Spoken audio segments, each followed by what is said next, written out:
काही दिवसांपूर्वी नव्याने सुरू झालेल्या नांदगाव खंडेश्वरच्या कोविड सेंटरला जिल्हाधिकारी शैलेश नवाल यांनी 13 ऑगस्टला भेट दिली। यावेळी ग्रामीण रुग्णालयाच्या वैद्यकीय अधीक्षिका डॉक्टर प्रवीणा देशमुख यांनी त्यांच्याशी सविस्तर चर्चा करत 50 खुर्च्या उपलब्ध करून द्याव्या अशी मागणी केली। त्यावर जिल्हाधिकारी शैलेश नवाल यांनी संमती दर्शविली आहे आणि आपल्याला आवश्यक असलेल्या सर्व गोष्टी पुरवण्यात येतील असे आश्वासन दिले आहे। व रुग्णांशी चर्चा करीत असताना त्यातील काही रुग्णांनी जिल्हाधिकारी यांना मागणी केली की उपचार घेत असताना आमचे मनोरंजन व्हावे याकरिता टीव्ही उपलब्ध करून द्यावे अशी विनंती केली असता जिल्हाधिकारी शैलेश नवाल यांनी तात्काळ एक टीव्ही, एक डीटीएच व 50 खुर्च्या उपलब्ध करून द्याव्या असे निर्देश महसूल प्रशासनाला दिले।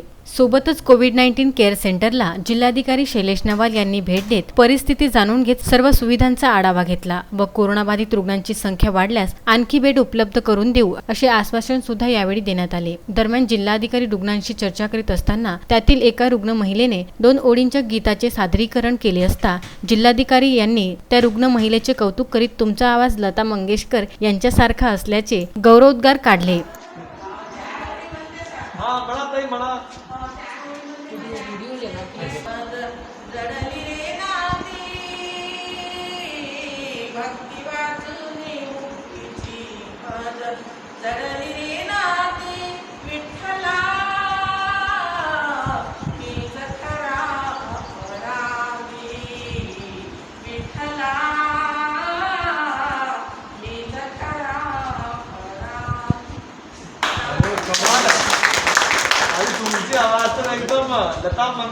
व सोबतच ग्रामीण रुग्णालय व कोविड सेंटरच्या सुविधेवर समाधान व्यक्त करीत वैद्यकीय अधीक्षिका डॉक्टर प्रवीणा देशमुख यांचे सुद्धा कौतुक केले।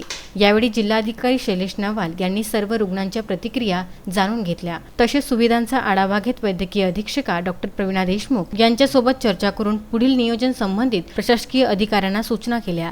या प्रसंगी उपविभागीय अधिकारी मनीष गायकवाड, तहसीलदार पियुष चिवंडे, नगरपंचायतचे अधिकारी Abhijit Lokhande, doctor Prashant Mohad, doctor Shrikant Thombare, doctor Vishal Ravate, doctor Pranjal Savvalakhe, doctor Poonam Jaiswal, doctor Pooja Pande, पत्रकार निकेत ठाकरे आदी उपस्थित होते। उत्तम ब्राह्मणवाडे, सागर सव्वालाखे, विदर्भ न्यूज, नांदगाव खंडेश्वर।